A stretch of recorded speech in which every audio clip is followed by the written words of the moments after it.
Audio Jungle। Hello বন্ধুরা, কেমন আছো সবাই? আশা করি সবাই খুব ভালো আছো। ফ্লেভারস অফ এসজি কিচেনে তোমাদের সবাইকে স্বাগত। আজ আবারও একটা নতুন রেসিপি নিয়ে হাজির হয়ে গেলাম। আজ তোমাদের সাথে আমার দিদার হাতে তৈরি একটা রেসিপি শেয়ার করব। ছোটোবেলা দিদা বাড়ি গেলে এই রেসিপিটা কিন্তু মাঝে মাঝেই দিদা বানাতো। আজকে তৈরি করব পাট শাকের ঝোল।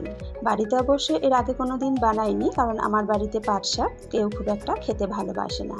কিন্তু আজ বাজারে পাট শাক দেখে আর লোভ সামলাতে পারলাম না, নিয়ে চলে এলাম আর তোমাদের সাথে রেসিপিটাও শেয়ার করে দিলাম। প্রথমেই পাট শাকের পাতাগুলোকে ভালো করে বেছে নিয়ে ধুয়ে তারপর কুচিয়ে কেটে রেখেছি। পাট শাক কুচিয়ে কাটার আগেই কিন্তু ভালো করে ধুয়ে নিতে হবে, কারণ পাট শাক কুচিয়ে কেটে নেওয়ার পর জল দিয়ে ধুতে গেলে ঢ্যাঁড়সের মতন একটা হরহরে পদার্থ বেরোয়, সেক্ষেত্রে ধোয়াটা ভালো হয় না। পাট শাকগুলোকে জল ঝরতে দিয়ে কড়া গরম করে তাতে দিয়ে দিলাম সর্ষের তেল। তেলটাকে খুব ভালো করে গরম করে নিয়ে দিয়ে দিলাম 2 শুকনো লঙ্কা, 1 চা চামচ দিয়ে দিলাম কালো সর্ষে। এবার দিয়ে দিলাম কিছু থেতো করা রসুন। ভালো করে নাড়াচাড়া করে একটু ভেজে নিলাম। এবার এর মধ্যে দিয়ে দেব পেঁয়াজ কুচি। একটা মাঝারি সাইজের পেঁয়াজকে ছোট ছোট করে কুচিয়ে নিয়েছি। পেঁয়াজটাকে একটু নাড়াচাড়া করে ভেজে নেব। পেঁয়াজ কিন্তু লাল করে ভাজার একদমই প্রয়োজন নেই, জাস্ট একটু নাড়াচাড়া করে নিলেই হবে। এবার এর মধ্যে দিয়ে দিলাম আলু। একটা বড় সাইজের আলুকে এইভাবে ছোট ছোট ডুমো ডুমো করে কেটে নিয়েছি। আলুটা দিয়ে একবার নাড়াচাড়া করে নিলাম। এবার এর মধ্যে দিয়ে দেব কাঁঠাল বীজ। আমি কিন্তু কাঁঠাল বীজগুলোকে শিলনোড়াতে থেতো করে নিয়েছি। কাঁঠাল বীজটাকে দিয়ে আবারও ভালো করে আলুর সাথে মিশিয়ে নিলাম। এবার এর মধ্যে দিয়ে দেব স্বাদ মতো নুন আর দিয়ে দেব 1/2 চা চামচ হলুদ গুঁড়ো।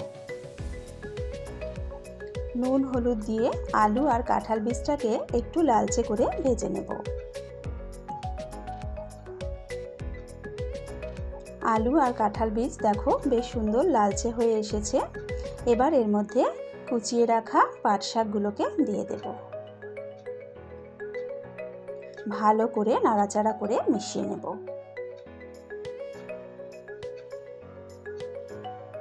শাক দিয়ে ভালো করে নাড়াচাড়া করে মিশিয়ে নিয়েছি। এবার এর মধ্যে দিয়ে দেব জল। যেহেতু আমি আজকে পাট শাকের ঝোল তৈরি করব, তাই কিন্তু একটু বেশি পরিমাণে জল ব্যবহার করেছি। আমি এখানে 2 বাটি মতন জল দিলাম। জলটা দিয়ে একবার ভালো করে নাড়াচাড়া করে মিশিয়ে নেব। পাট শাকের এই ঝোলটা কিন্তু খেতে ভীষণ ভালো লাগে। দিয়ে দিলাম 5-6টা চেরা কাঁচা লঙ্কা। ঝালটা অবশ্য তোমরা নিজেদের স্বাদ অনুযায়ী দেবে। আবারও একবার ভালো করে নাড়াচাড়া করে নিয়ে চাপা দিয়ে 10 মিনিট রান্না করে নেব। 10 মিনিট পর চাপাটা তুলে নিলাম। ভালো করে আবারও একবার ঝোলটা নাড়াচাড়া করে নেব। আলুগুলো কিন্তু খুব সুন্দরভাবে সেদ্ধ হয়ে গেছে, আর কাঁঠাল বিচিও ভালোভাবে সেদ্ধ হয়ে গেছে।